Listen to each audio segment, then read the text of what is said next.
있습니다.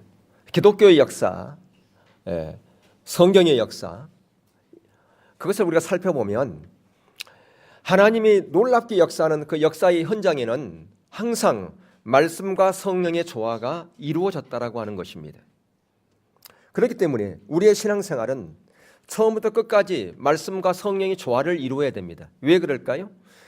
하나님을 경험하려면, 하나님의 역사를 경험하려면 말씀과 성령의 조화가 있어야 된다. 왜 그렇다고요? 하나님의 놀라운 역사의 현장에는 항상 말씀과 성령의 조화가 있었기 때문에 그렇다라고 하는 것입니다. 그렇기 때문에 저와 여러분이 신앙생활을 하면서 놀랍게 하나님을 경험하려면 말씀과 성령의 조화를 이루는 삶을 살아야 된다라고 하는 것입니다. 오늘 우리는 여호수아의 말씀을 통해서 하나님께서 여호수아에게 강력한 그런 메시지를 던지고 있습니다. 여러분, 여호수아는 어떤 인물입니까? 그에게 담대함이 없었을까요? 아니요. 그는 가장 앞장서서 싸웠던 장수 중에 장수였습니다. 그리고 하나님께서 모세와 함께하는 그 현장에 그는 항상 있었습니다. 그렇기 때문에 누구보다도 더 하나님을 놀랍게 경험했던 사람 중에 한 사람이 바로 여호수아였던 것이죠. 그럼에도 불구하고 하나님께서는 여호수아에게 이렇게 말씀합니다. 극히 강하고 마음을 강하게 하고 극히 담대하게 하여 나의 종 모세가 너에게 명한 율법을 다 지켜 행하고 좌로나 우로나 치우치지 말라. 그리하면 어디로 가든지 형통할 것이다. 그리고 너 그 율법책을 내 입에서 떠나지 말게 하고 주야로 그것을 묵상하고 그리고 그 말씀한 대로 그대로 지켜 순종하라. 그리하면 내 길이 평탄할 것이고 형통하리라. 형통한다는 그 말이 두 번 있지 않습니까? 여러분, 형통한다는 말 굉장히 듣기 좋은 말입니다. 그러나 우리의 인생길에서요, 형통 너무 좋아하면 잘못됩니다.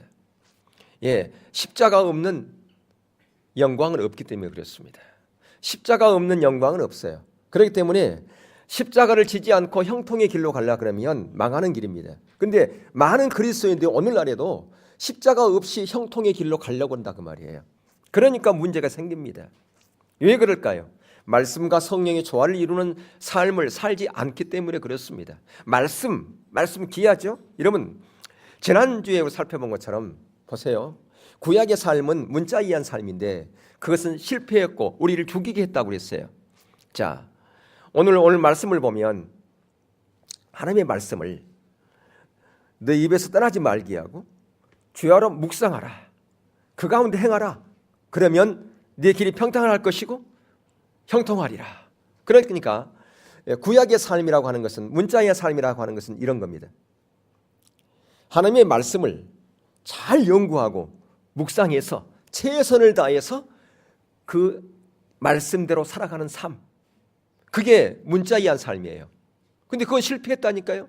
그러니까 오늘날 여러분, 하나님의 말씀을 주야로 잘 묵상하고 연구해서 최선을 다해서 그 말씀대로 순종하십시오. 그러면 어느 누구도 그게 반론을 제기하지 않습니다. 그게 문제가 없는 것처럼 보여요. 오늘 말씀도 그렇잖아요. 그런데 기억할 것은요, 여호수아에서 이 말씀 바로 앞장이 신명기인데요, 바로 그 신명기 34장에서 뭐라고 하였는가를 우리가 볼 필요가 있어요. 자, 신명기 34장 9절을 보니까 거기에 뭐라고 되어 있느냐 하면, 모세가 눈의 아들 여호수아에게 안수하였으므로 그에게 지혜의 영이 충만하니 이스라엘 자손이 여호와께서 모세에게 명령하신 대로 여호수아의 말을 순종하였더라.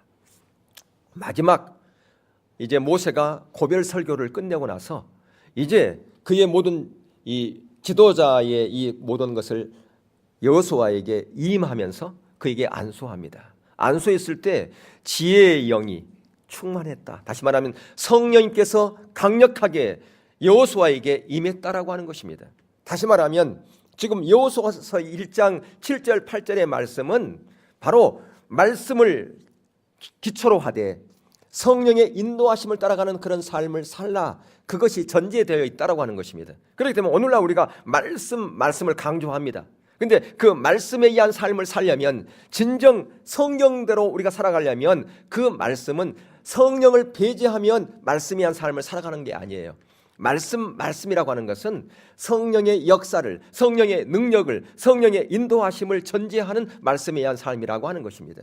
그렇기 때문에 우리가 말씀을 강조하는데 어떤 사람은 성령의 역사나 성령의 능력이나 성령의 은사를 배제한 채 우리가 말씀만을 강조하는 그런 가치관의 가운데 있다면 문제가 있는 거라 그 말이죠.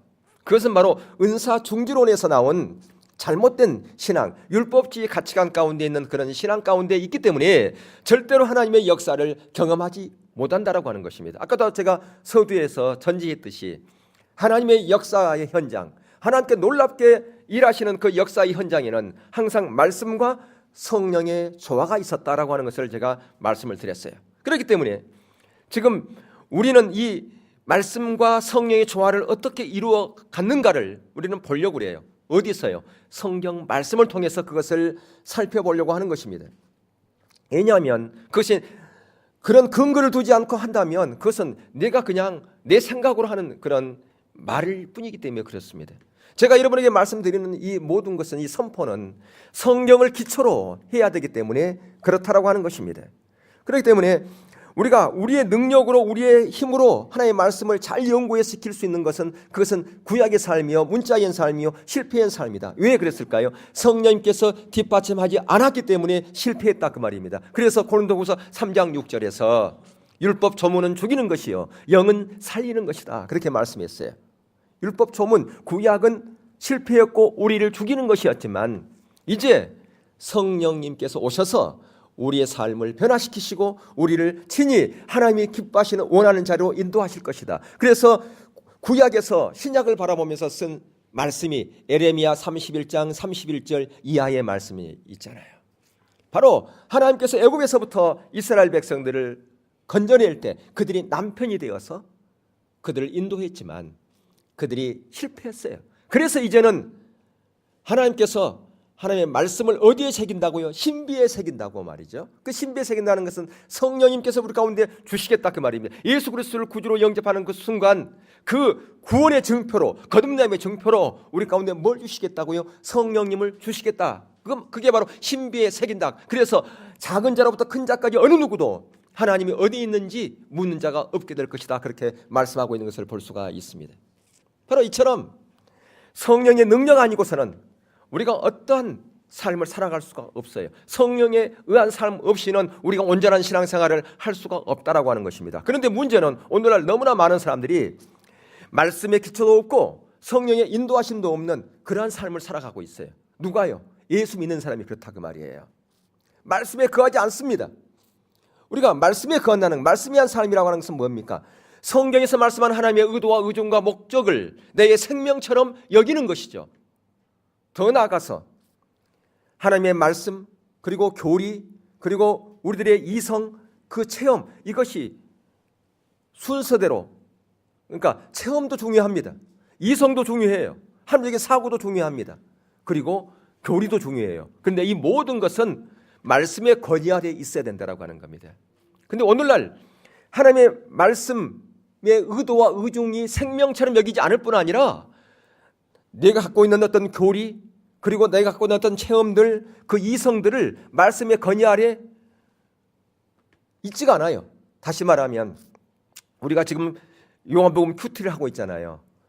요한복음 8장 31절에 예수님께서 자기를 믿는 유대인들에게 이렇게 말씀합니다. 너희들이 내 말에 거하면 참 제자가, 나의 참 제자가 되고, 32절에 진리를 알지니 진리가 너희를 자유케 하리라 그렇게 말씀했어요. 예, 진리를 안다라고 하는 것은 말씀이 내 생명처럼 여기고 내가 갖고 있는 교리, 내가 갖고 있는 체험, 내가 갖고 있는 이성, 그것이 견고한 진을 깨뜨려버리고, 어떤 사람들은요 진리 안에 못 구한 줄 아십니까? 진리를 알면 진리가 우리를 자유케 해요. 우리 삶 가운데 자유함이 있습니다. 그리고 하나님께서 뒷받침하는 일들이 있어요. 근데 내 삶 가운데, 가정 가운데 어둠이 있고 억압이 있고 자유함이 없고 직장에서도 마찬가지고 하나님께 하실 수 있는 그런 놀라운 일들을 경험하지 못해요. 왜요? 진리 가운데 거하지 않기 때문에, 참다운 말씀 가운데 거하지 않기 때문에. 나는 말씀 가운데 거한다고 그래. 근데 그것이 자기가 갖고 있는 자기 방식의 진리예요. 그게 견고한 진이라 그 말입니다. 그래서 고린도후서에서는 뭐라고 그래요? 높아진 이론, 그것을 깨부수라고 그랬어요. 그게 견고한 진이기 때문에. 그 견고한 진, 내가 예전에 어디서 배웠던 어떤 말씀들, 근데 그게 자기의 교리에 어떤 이상한 교리, 이단의 교리, 이게 자기의 높아진 이론이 돼가지고 말씀에 거하지 않아. 말씀의 건의 안에 들어가지 않아. 그래서 말씀에 거하지 않고 그것이 자기의 높아진 이론이 돼가지고 살아가니까 진리가 자기 삶을 주관하지 못해. 자유함이 없어. 억압이 있어. 결박 가운데 있어요. 근데 그게 모른다 그 말이에요. 여러분, 참 제자가 된다고 하는 것은 뭡니까? 하나님의 예수님의 발자취를 따라간다 그 말이에요. 그것은 삶의 변화가 있기 때문에 예수님의 발자취를 따라가는 거예요. 근데 삶의 변화가 없다 그 말이에요. 높아진 이론 때문에 삶의 변화. 여러분, 말씀을 우리가 듣습니까? 우리가 설교 말씀을 듣습니까? 이론 쌓으려고요? 새로운 지식 쌓으려고요? 새로운 지식 쌓으려면 신학교 가셔야 되죠. 여러분, 왜 우리가 주일 알아서 메시지를 듣습니까? 그 말씀대로 내가 살지 못한 것 때문에 애통해야 하고 다시 결단하고 하나님의 은혜를 구하여 말씀대로 살기를 작정하여 결단하는 그 자로 가기 위해서 우리가 메시지 듣는 것이지, 새로운 어떤 지식 쌓으려고 메시지 듣습니까? 만약에 그걸 원하면 신학교 가세요. 근데 이 높아진 이론이 계속해서 새로운 지식을 갈망하고 새롭게 변화되는 삶은보다도 그런 곳에 집착한다 그 말이에요. 그렇기 때문에 하나님의 역사를 경험하지 못해요. 하나님의 주권 가운데 들어가지 못한다 그 말입니다. 여러분, 하나님의 주권 가운데 들어가면 가장 먼저 뭐부터 한 줄 아십니까? 11조부터 하게 돼 있어요. 그거 안 하는 것은 하나님의 주권 가운데 안 들어가겠다고 하는 것이에요. 내가 내 삶의 주인 되겠다고 하는 거예요. 그건요. 그건 신앙생활도 아니에요. 여러분, 예수님의 삶을 통해서 우리가 그걸 볼 수가 있는데, 예수님의 삶은 특히 우리에게 중요합니다. 왜냐요? 그분이 우리의 모델이기 때문에 그래요. 우리의 인생의 모델이에요. 우리의 신앙생활의 모델이 예수님이다 그 말입니다. 그러니까 예수님은 어느 누구보다도 말씀과 성령의 사역을 했던 분이에요.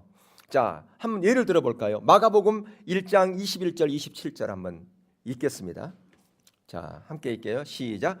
그들이 가버나움에 들어가니라. 예수께서 곧 안식일에 해당에 들어가 가르치시매 무사람이 그의 교훈에 놀라니 이는 그가 가르치시는 것이 권위 있는 자와 같고 서기관들과 같지 아니함일래라. 마침 그들의 해당에 더러운 귀신 들린 사람이 있어 소리질러 이르되 나사렛 예수여, 우리가 당신과 무슨 상관이 있나이까? 우리를 멸하러 왔나이까? 나는 당신이 누구인 줄 아노니 하나님의 거룩한 자니이다. 예수께서 꾸짖어 이르시되 잠잠하고 그 사람에게서 나오라 하시니 더러운 귀신이 그 사람에게 경련을 일으키고 큰 소리를 지르며 나오는지라. 다 놀라 서로 물어 이르되 이는 어쩌미냐? 권위 있는 새 교훈이로다. 더러운 귀신들에게 명한즉 순종한도다 하더라. 이 마가복음 21장의 이 사건은 마가가 마가복음을 기록하면서 가장 먼저 예수님의 공생의 사역의 역사를, 놀라운 기적의 역사를 가장 먼저 기록한 내용이에요. 근데 우리가 사복음서를 보면 예수님께서 공생애를 시작하면서 가장 먼저 행했던 사역은 아니에요. 그런데 왜 마가는 예수님의 첫 번째 사역이 아닌데도 불구하고 이 기록을 여기에서 했을까? 마가복음을 써가면서 이 서론 부분에서 이게 썼을까? 그것은 예수님께서 행하신 그 일들을 지금 맛배기로 보여주고 있는 것이에요. 다시 말하면 이런 겁니다. 예수님의 사역은 말씀의 사역과 성령의 사역입니다. 그걸 지금 서론적인 부분에서 얘기해주고 있다 그 말이죠. 이 마가복음 21장의 얘기는 이게 첫 번째 사역이 아닌데도 불구하고 이것을 서두에 기록한 것은 예수님의 사역이 이런 방식으로 진행될 것을 깔고 있다 그 말이죠. 그러니까 예수님의 사역은 어떤 사역이다? 하나님 나라 메시지를 전하는 거. 그러니까 마가복음 1장 15절에 보면 이르시되 때가 찼고 하나님 나라가 가까이 왔으니 회개하고 복음을 믿으라. 무엇을 전파했어요? 하나님 나라를 전파했어요. 하나님 나라를 전파하고 그리고 나서 오늘 보니까 이게 뭐였어요? 능력 사역을 했어요. 다시 말하면 성령의 사역을 했다 그 말입니다.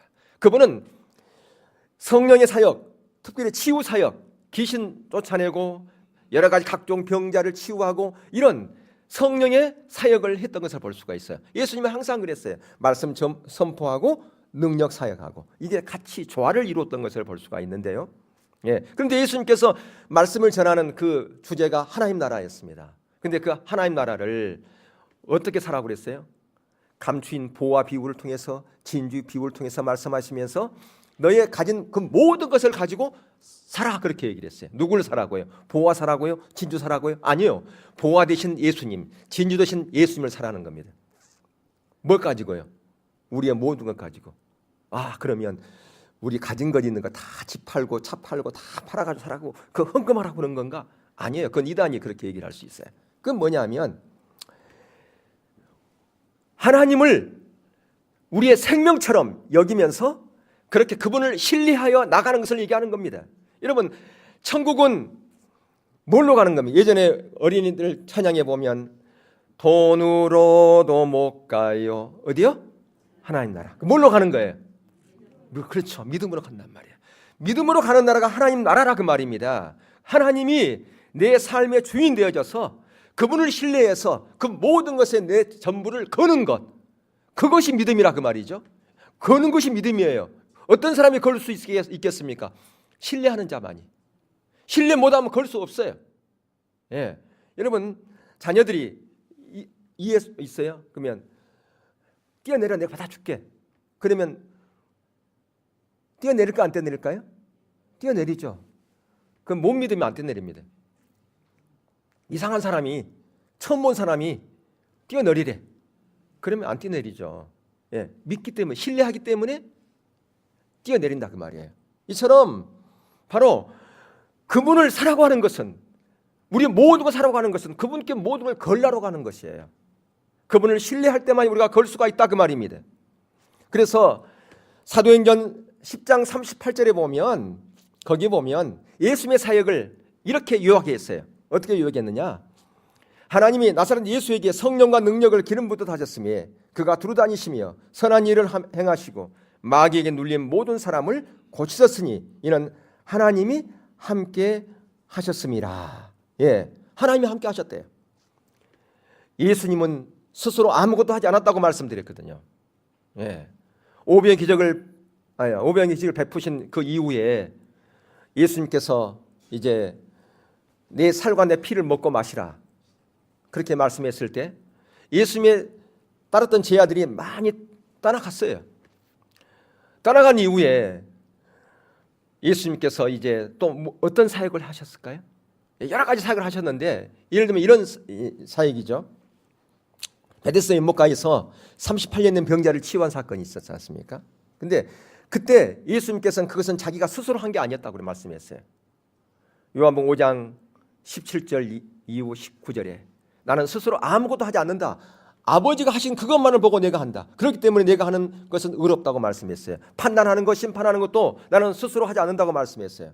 어떻게 하나님의 아들임에도 불구하고 그는 스스로 아무것도 하지 않았을까요? 다시 말하면 그것은 우리에게 뭘 보여주고 있느냐? 바로 성령님께 민감해서 성령님께 묻고 성령의 인도하심을 따라가는 삶을 보여주고 있다 그 말입니다.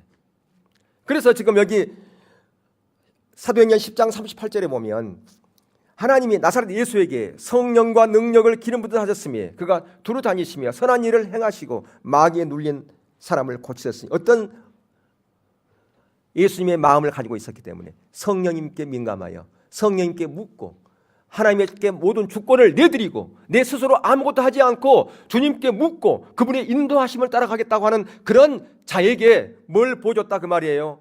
성령과 능력을 기름 붓듯 했다 그 말이면 오늘도 마찬가지입니다. 우리가 예수 믿으니까 내가 내 마음대로 내가 해도 된다. 그게 아니잖아요. 우리가 예수 믿으니까 더 세상 사람 다른 게 뭐겠어요? 내 스스로 판단하고 생각하고 결정하는 것이 아니라 성령님께 묻고 기도하고 어떤 일을 하나 결정하더라도 어떤 일을 진행하더라도 성령님께 묻고 기도함으로 말미암아 다시 그것을 진단을 다시 한번 해보고 어떤 사람은 그렇게 얘기를 해요. 그래 성령님께 민감해서 내가 기도해야 되겠다 결정해야 되겠다. 그리고 기도했어요. 그 어떤 감동이 왔어요. 그러면 그것을 검증받아야 돼요. 어떻게? 말씀 앞에서 검증받아야 되고 영적인 질서 앞에서 검증받아야 돼요. 아 나도 하나님 음성 듣는데 뭐 내가 결정할 거야. 우리는 공동체 안에 있는 겁니다. 그렇기 때문에 가장 먼저는 말씀의 기초가 되어야 되겠죠. 처음보다 더 중요한 것은 우리의 이성이에요. 이성보다 더 중요한 것은 교리예요. 교리보다 더 중요한 것은 말씀이라고 제가 말씀을 드렸거든요. 그런데 그런 과정을 거치면서 또 하나는 뭐냐? 영적인 질서 앞에서 검증받아야 된단 말이에요. 목회자한테 내가 이런 부분을 감동이 있는데 이거 한번 기도해 주시겠습니까? 이렇게 의논하고 하는 그런 검증 과정이 없이 스스로 판단하고 결정 다 해버리는 사람들이 있어요. 그리고 나중에 이렇게, 그건 온전한 방법이 아니에요. 온전한 신앙생활이 아니라 그 말이죠. 사도행전 10장 38절은 예수님의 사역을 단 한마디로 요약한 거예요. 예수님께서는 성령의 능력으로 사역을 감당할 뿐 아니라 성령께 민감해서 그 사역을 감당했다 그 말입니다. 왜 그렇게 하셨을까요? 저와 여러분의 모델로 저와 여러분도 그렇게 하라 그 말이에요. 자, 그러면 예수님만 그렇게 하셨을까? 사도들은 그러면 제자들은 어떻게 했을까? 사도들의 사역을 한번 살펴보면요, 사도들의 사역은 동일하게 예수님과 동일한 그런 사역을 감당했던 것을 볼 수가 있습니다. 자, 어디를 보면 알 수 있느냐? 사도행전 14장 3절을 먼저 보겠습니다. 자, 한번 같이 읽을까요? 시작. 두 사도가 오래 있어 주를 힘입어 담대히 말하니 주께서 저희 손으로 표적과 기사를 행하게 하여 주사 자기 은혜의 말씀을 증거하시니. 예, 주님을 신뢰함으로, 주를 힘입어라는 것, 주님을 신뢰함으로 담대히 말했다 그 말이에요. 주를 신뢰하니까 자기들이 지금 해를 당할 수도 있어요. 그럼에도 불구하고 그들은 담대히 하나님의 메시지를 전했어요. 예수 그리스도를 증거했다 그 말입니다. 그러니까 그들 가운데 표적과 기사를 행하게 할 뿐 아니라 은혜의 말씀을 더 확실하게 그들의 듣는 사람들의 마음에 새기게 했다라고 하는 것입니다. 또한 고린도전서 2장 1절 이하를 한번 보실까요? 형제들아, 내가 너에게 나아가 하나님의 증거를 전할 때에 말과 지혜의 아름다운 것으로 아니하였나니 내가 너희 중에서 예수 그리스도와 그의 십자가에 못 박히신 것 외에는 아무것도 알지 아니하기로 작정하였습니다. 내 말과 내 전도함이 지혜에 근하는 말로 하지 아니하고 다만 성령의 나타남과 능력으로 하여 너의 믿음이 사람의 지혜에 있지 아니하고 다만 하나님의 능력에 있게 하려 함이라. 사람들을 기쁘게 하는 그런 어떤 세상적인 지혜나 세상적인 철학, 그런 게 전한 게 아니었다 그 말이에요. 철저하게 성령의 인도하심을 따라서 성령께서 무엇을 전할지를 주님께 묻고 성도들이 이러이러한 부분에 지금 좋아할 거야, 이런 메시지 전하면 성도들이 좋아한다 그래. 예, 그게 아니었다 그 말이에요. 그것은 전적인 타락한 거예요. 오늘날 메시지를, 어떤 설교, 성도들이 지금 이런 상황 가운데 있으니까 이런 성도들의 이런 것을 충족시키기 위해서 이런 메시지를 전하는 것이 그들이 너무너무 좋아합니다. 아니라 그 말이에요. 여기 뭐라고 그랬어요?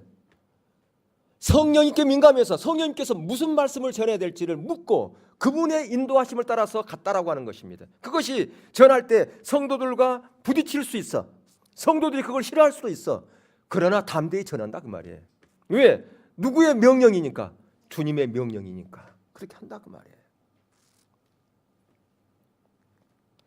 바로 이렇게 사도들이 전했다 그 말이에요. 그랬을 때 성령님께서 함께 하셨다 그 말이죠. 은혜의 말씀이 되게 했다 그 말이죠. 우리가 초점을 왕이신 하나님께 항상 초점을 맞춰야 됩니다. 주님께 맞춰야 돼요. 근데 우리는 초점을 하나님께 맞추는 게 아니에요. 세상적인 방법, 세상적인 이치, 세상적인 어떤 경험들, 세상적으로 이렇게 하면 잘 된다더라, 이런 것에 온통 가 있어요 사람들이. 누가? 안 믿는 사람들이 어쩌서 그럴 수 있지만 믿는 사람들이 그것이 초점 맞춰 있어요. 그것에. 그래서 자기 방법대로 합니다. 이렇게 하면 될 거야. 자기가 계획 세워놓고 안 되면 할 수 없고 뭐 이렇게. 예수 그리스도를 생명처럼 여겼던 사도들은 그들이 전하는 것은 누구였을까요? 예수 그리스도였어요. 십자가에 못 박히신 그분 외에는 내가 알지 않기로 내가 작정했다. 그래서 내가 십자가에 못 박히신 예수 그리스도 그분만을 내가 전해야 되겠다. 이 메시지는 우리가 잘 아는 것처럼 아덴에서 철학자들에게 메시지를 사도 바울이 전했죠. 근데 그들 철학자들에게 철학적인 용어를 써가면서 자기가 갖고 있는 그 놀라운 학식들 그걸 가지고 전했어요. 그랬더니 실패했다 그 말이에요. 그러니까 더 이상 내 어떤 이론적인 생각 이런 것 가지고 전하지 않으리라. 아름다운 말로 그들을 설득하지 않으리라. 오직 십자가에 못 박힌 예수 그분이 능력이고 그분이 내 삶의 전부기 때문에 내가 그것만은 전하리라. 그러면서 성령님께 인도를 따라서 그렇게 전하라 그 말이죠. 그것이 우리 가운데 필요합니다. 주님이 나의 모든 것 되는 그런 삶 가운데 있다면 이게 가능하지요. 그런데 우리가 마음이 나눠져 있으면 순간적으로 마음 가운데서 어떤 일을 결정할 때 갈등이 옵니다. 이렇게 하면 뭐가 될 것 같아. 이렇게 하면 나에게 위기 올 것 같아. 갈등하지요. 그런데 어떤 사람은 갈등도 하지 않습니다. 그냥 해버리는 사람이 있고 어떤 사람은 갈등하는 사람이 있고. 여러분 갈등할 필요가 없죠. 무엇이 진리인가를 보셔야 돼요. 진리가 우리를 자유케 한다니까요. 진리 가운데 있을 때는 우리를 자유케 하는 것입니다. 예수님의 참 제자가 되는 것입니다.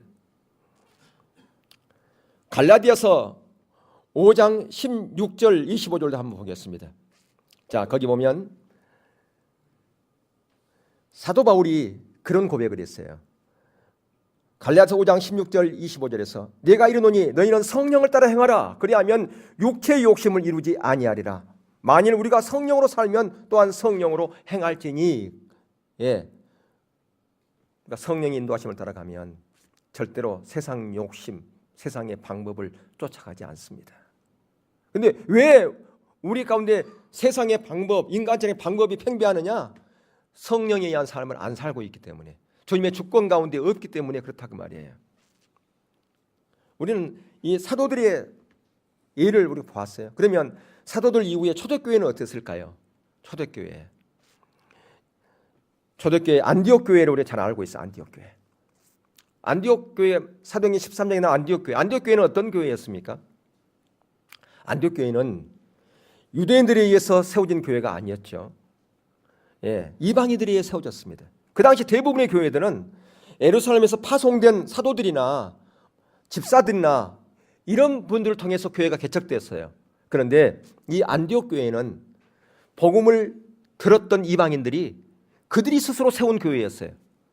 그리고 유대인 중심이 아니라 이방인 중심이었고 그 당시 아주 변두리에 있는 교회였어요. 그런데 이 안디옥 교회를 통해서 세계 선교의 전초기지가 됐다 그 말이에요. 어떻게 이런 놀라운 일에 이 안디옥 교회가 쓰임받았을까요? 그것은 그 교회 안에 말씀과 성령의 조화가 이루어졌기 때문에 그게 가능했다 그 말입니다. 자, 어디에 보면 사도행전 13장 1절 4절 한번 볼까요? 거기에 사도행전 13장 1절에 4절 자, 한번 같이 읽겠습니다. 시작. 안디옥 교회의 선지자들과 아니 안 떴어요? 사도행전 13장 1절에 4절 없어? 이거 없을까? 자, 우리 한번 찾아보세요. 이건 찾으라고 그러는 거예요 지금. 아까 일부에서 떴는데 안 뜬 것은 이건 찾으라 그러는 거예요. 성경을 하도 안 찾으니까. 사도행전 13장 1절에 4절. 자, 안디옥 교회에 누가 있었다고 그랬어요 거기에요? 선지자들과 뭐가 있어요? 교사. 자, 선지자는 구약 시대로 끝났어요, 안 끝났어요? 선지자는 구약 시대로 끝났습니까, 안 끝났습니까? 선지자 직분이 끝났죠. 근데 여기 선지자 나오네요, 초대교회인데. 이 선지자는 뭐예요? 자, 잘 알으셔야 돼요. 이 선지자는 구약의 선지자가 아니라는 것이죠. 여러분 제가 강조했지만, 그러면 신약에서 활동했던 선지자 한 사람의 예를 들면 아가보 선지자가 있어요. 이 아가보 선지자는 구약의 이사야 선지자라든가 에레미야 선지자 같은 그런 선지자가 아닙니다. 그건 뭐냐? 예언사역자예요. 예언사역자. 아가보가 예루살렘이 흉년될 것을 예언했지 않습니까? 그래서 그 예언을 따라서 헌금을 걷어서 예루살렘에 바울이 전했죠. 바로 이 선지자는 바로 뭘 대변하느냐? 성령을 대변하는 자고, 교사는요 말씀을 대변하는 자다 그 말이죠. 그러니까 우리가 이걸 읽어도 이거에 대한 의문을, 왜 구약 시대의 선지자가 끝났다고 그러는데 신약의 선지자가 또 나오지? 그거에서 캐션 마크를 가진 사람이 없어요, 별로. 그리고 이 차이도 잘 몰라 사람들이. 예. 그러니까 여기에 지금 안디옥 교회는 교사들과 선지자들, 그러니까 성령을 대변하는 선지자들과 말씀을 대변하는 교사들이 있었다 그 말입니다. 그러면서 그걸 쭉 나열하죠. 예. 그런데 보세요.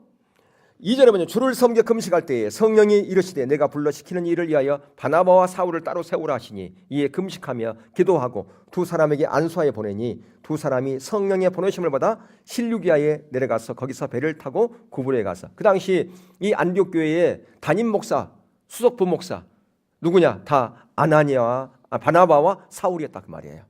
그런데 어떻게 담임 목사와 수석 부목사를 선교사로 파송할 수 있어요? 그들이 성령님께 민감했기 때문에 그게 가능한 거예요.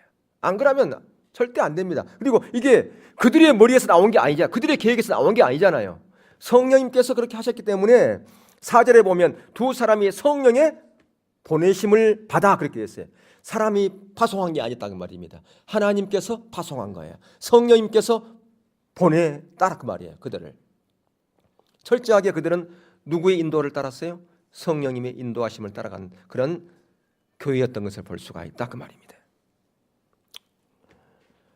자, 그러면 이제 결론적으로 말씀드리면 그러면 오늘날의 교회 어떤 교회가 되어야 되느냐? 오늘날의 교회 네 가지 부류로 분류해 볼 수 있는데 말씀도 없고 성령도 없는 교회, 말씀의 가치, 그러니까 말씀도 성경에서 말하는 그 진정한 그 가치, 그 기준, 그게 가려져 있다 그 말이죠. 왜 가려져 있을까요? 하나님 중심적인 삶 가운데 없으면 가려져 있습니다. 신앙생활하는 목적이 자기 목적으로 신앙생활을 하면 참된 말씀이 가려져 버립니다. 말씀을 자기에다 갖다 붙입니다. 자기 유익을 위해서 살아갑니다. 말씀은 왜 주어져 있어요? 이 말씀은 하나님이 주권자이기 때문에 그분께서 의도하신 대로 따라가는 우리의 삶을 하나님의 말씀에 전환하라고 말씀을 주신 거라 그 말이죠.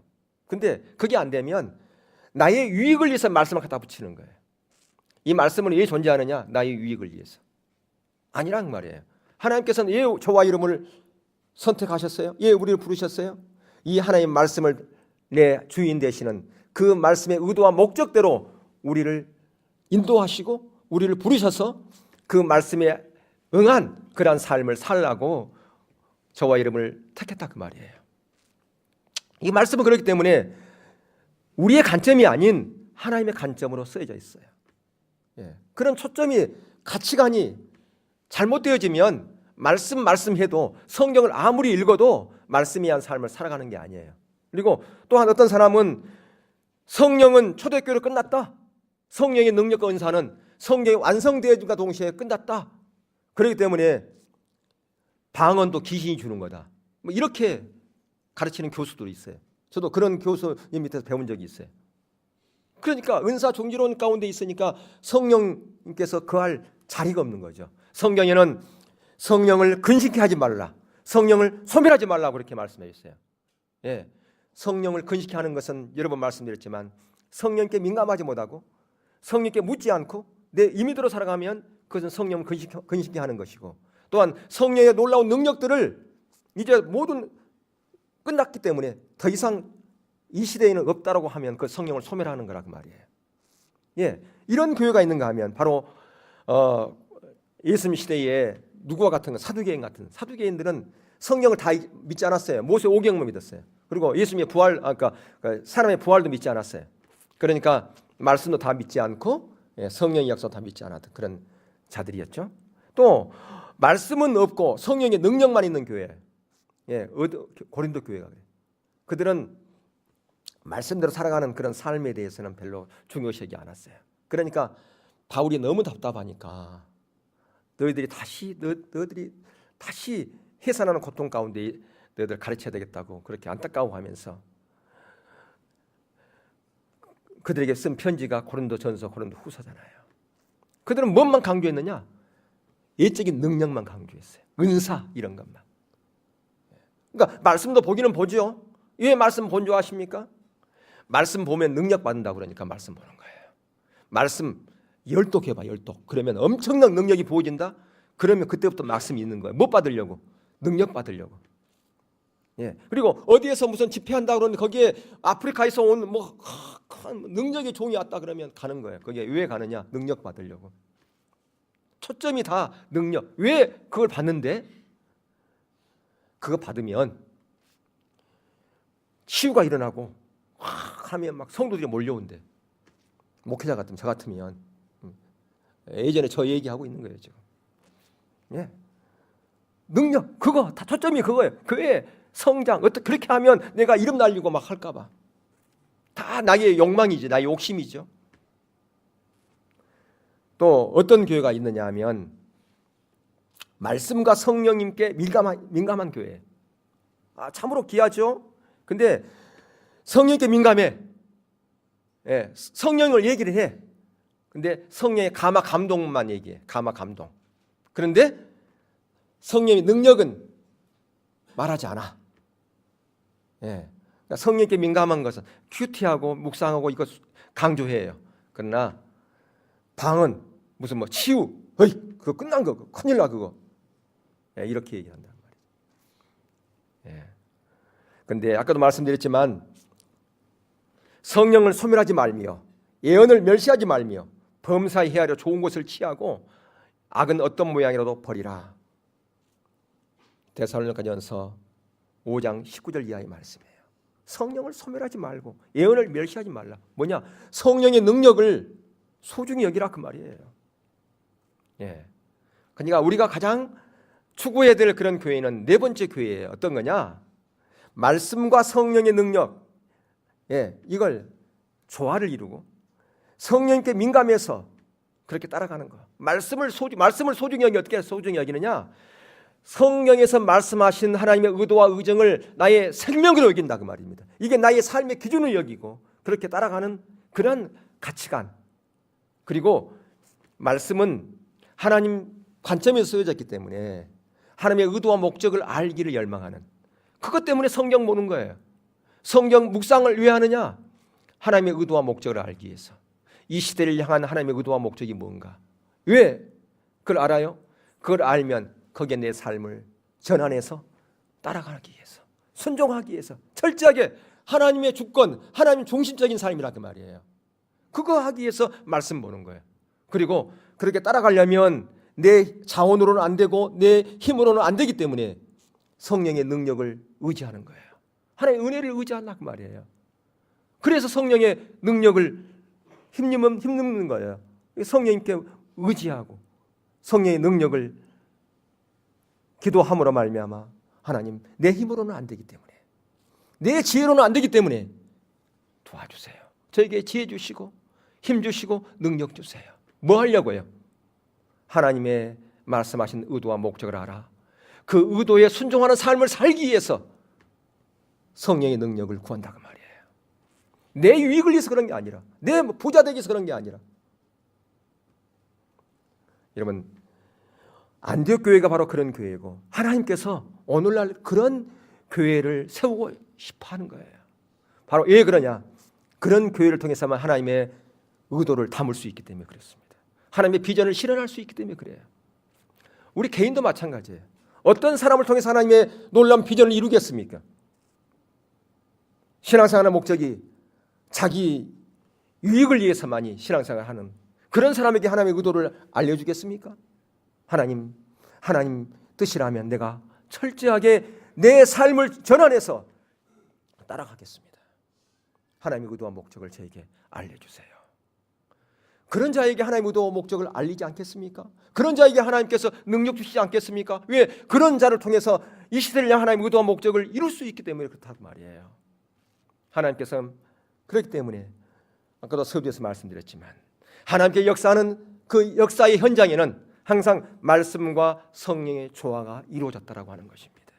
예수님의 사역을 통해서 그랬고 사도들의 사역을 통해서 그랬고 초대교회에서 안디옥 교회를 통해서 그렇게 하나님께서 하셨습니다.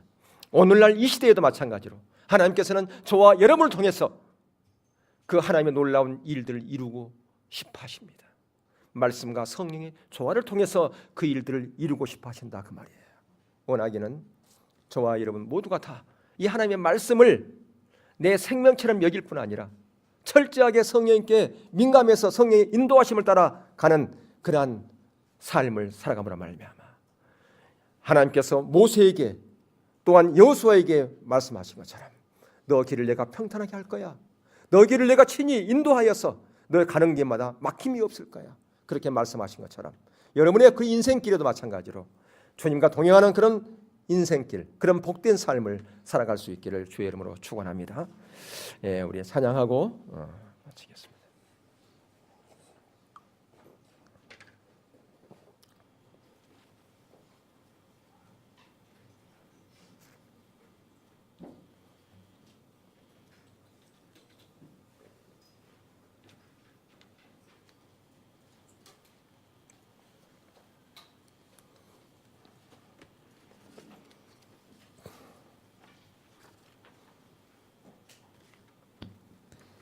추가곡 100장입니다. 추가곡 100장이요.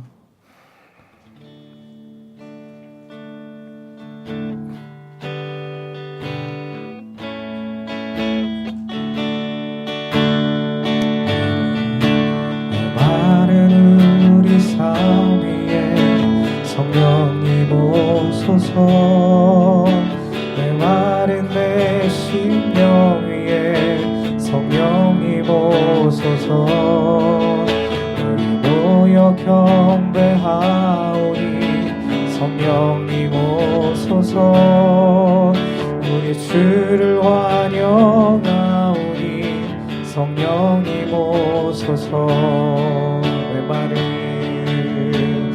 메마른 우리 삶 위에 성령님 오소서. 메마른 내 심령 위에 성령님 오소서. 우리 모여 경배하오니 성령님 오소서. 우리 주를 환영하오니 성령님 오소서. 성령님 이곳에 오소서. 성령님 우릴 채워주소서. 주님의 능력으로 치유하소서. 성령님 이곳에 오소서. 성령님 이곳에 오소서. 성령님 우릴 채워주소서. 주님의 능력으로 치유하소서. 성령님 이곳에 오소서. 기도하시겠습니다. 성령님 이 시간 오셔서 우리의 심령을 새롭게 하여 주시옵소서.